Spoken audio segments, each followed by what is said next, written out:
Good morning. I'm getting a lot of requests and a lot of people asking questions about this little tea mixture here for rehydrating plants. This is that one of the project valve that I showed last night the update on. And even overnight, you can see the amount of root growth that we're getting. I think a lot of people missed the point that I was trying to make. I had a lot of people put in suggestions when I first showed this plant. I put 3 videos out yesterday, and I probably didn't put them out in the right order. I don't know. It just didn't seem to go over like I thought it would. When I first took this plant out of the pot, that was on the 16th. Yesterday was the 22nd, so it only took 6 days. Even after chopping this thing to pieces, it only took 6 days. And actually, I just noticed something. If you look on the back side, look at the root coming out back there too. So we've got a lot of root growth coming out on this. That was my point. I was trying to make everybody understand. You see what we're doing here in 6 days. 6 days. 6 days. Okay? The way that happens is you have to hit the pH range that the plant needs. You can let this plant soak in a bucket or a bowl or in water culture or in a bag. I had a whole bunch of suggestions about what to do with it. Everything from put it in semi-water culture and it'll pop out roots within a month or so, or a couple of months. Put it in a plastic bag, which is another great way to hydrate a plant. If nobody's familiar with that, they should probably look into that. I think Deborah Woodrow in New Zealand was talking about that yesterday. It's a great way to hydrate plants. This particular plant will hydrate on its own, though, and just to hydrate it is not what I want to do. I don't want to wait a month to grow roots, and I don't want to wait just a couple of weeks to grow roots. I want to force it right now to grow roots. I don't want to mess around. I want to force this plant to do what I want it to. That's one of the things I keep emphasizing in hydroponics. By playing around with pHs and things of that nature, you can force and make a plant do what you want. That was the point I'm trying to get across. I don't want to wait 30 days or a couple of months to let water culture do this. I'm trying to show you that if you have a plant that has an issue, you can correct it, or an orchid, because they're hydroponical. You can correct it very, very rapidly if you trigger certain things. All right, and that's what I was trying to do here with this experiment, was to show you that by triggering certain things at the right pH, you'll make that plant pull moisture, you'll make that plant pull in nutrients, and it will grow. You can see how this plant is really holding its leaves up a lot better today. It's really, really doing well. So I'm going to keep at it, and it'll respond. I have no doubt it'll respond. And it responds quickly. And that was the point I'm trying to get across to everybody, is there's no reason to wait weeks or months in semi-water culture or in a plastic bag, and that's a great idea. But there's no reason to have to wait that long to get results when you can do it this way. By playing around with the pH of the system, you're tapping into a plant's growth patterns and growth. You can control it by using the pH. That's all. It's just that simple. That's what we do in hydroponics. People use hydroponics because it's so rapid. It's super, super fast. And it's super, super fast because that you can get right into how the plant grows and control it. I use a regular tea bag. It's not decaffeinated. You can use, somebody even brought up a great point. You can use a used tea bag, just a regular tea bag. That's all I do. And you just want a very, very weak solution. I'll put it in here till I just get a little bit of tannic acid, and that's what you're looking for, is tannic acid. The tea bag contains tannins. The tannic acids are no different than when rain washes down a tree in the jungle onto an orchid. It's going to wash tannic acids down. Those are stimulators. A lot of those are growth type stimulators, and they will trigger a plant's everything from its defense to protecting itself from insects to to creating new growth. So by tapping into that, you can make the plant do what you want. All right.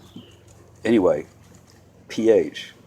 One of the reasons I like the tea bag is because the tea bag will provide some tannic acid, but it also will lower the pH of the water. Now I'm using rainwater here. I checked this with my ppm meter, and it's only about 8 parts per million. And the parts per million, that is, when I say parts per million in some of my videos, I'm talking about ppms, and that stands for parts per million. And that's actually basically it's just telling you how strong the solution is. It's telling you how much nutrients or dissolved matter is in this liquid. That's all that's telling you. You don't want this very strong. You want a very weak solution. And I'm showing you right here how I'm doing it. I don't go very long with this. You don't want it strong enough to drink. You just want a weak solution, and we're getting real close to it already right here. I should have had the tea bag wet before it started, but that's about it. That's about all you want to do. All right. I'll put the plant in this tea mixture, and I'll let it soak overnight. And if I see it's hydrated in the morning, then I'll let it dry well, and then I'll put it back in. But I'll let the plant tell me if the leaves are wilting within a couple of hours, then I'm going to have to keep it soaking longer.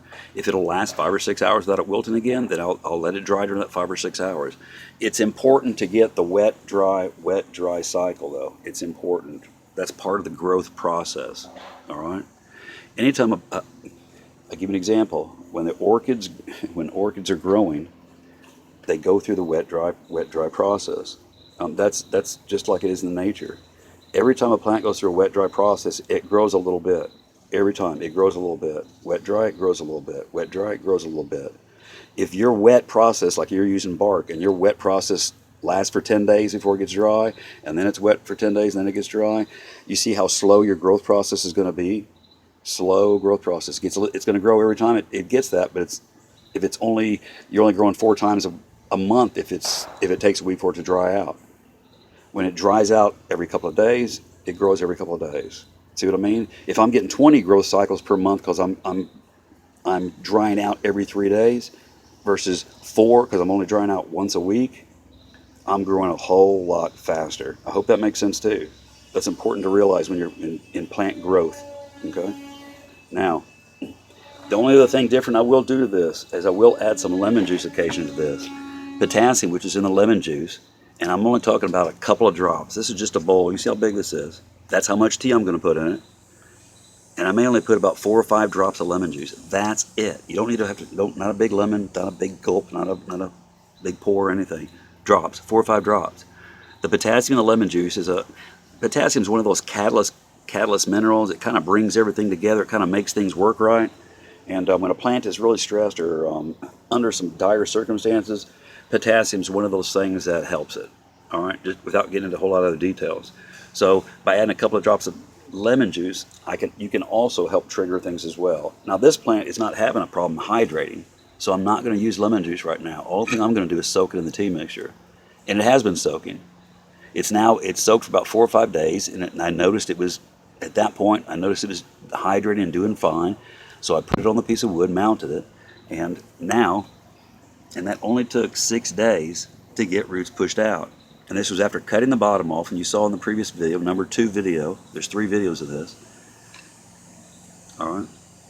And that's what that's the point I'm trying to get across to everybody here, is that you don't have to wait a month, you don't have to wait 4 months, you don't have to wait weeks or anything in water culture.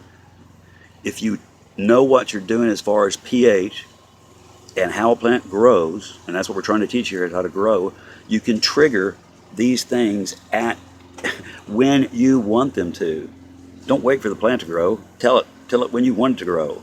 Make it grow for you, if that makes sense. In hydroponics, that's why we do hydroponics. That's why people grow plants and vegetables and everything in hydroponics, because you can control the plant. You can make it do what you want it to do. I can make it grow when I want it to make it grow. I can make it bloom when I want it to make it bloom. And we're going to make this one bloom here shortly. But right now, we're going to make it grow. All right? Anyway, I just wanted to go over a couple of things. I'm getting a lot of questions about that, and I love these questions. Please, please, please don't ever hesitate to ask questions. I'll be happy to explain this. Be happy to. All right? Try this with your phals. If you got one that's just not growing roots properly and not doing well, give this a shot. I'm telling you, if this works, this works. All right? We'll get back to this for an update again, but thank you so much. Have a great day.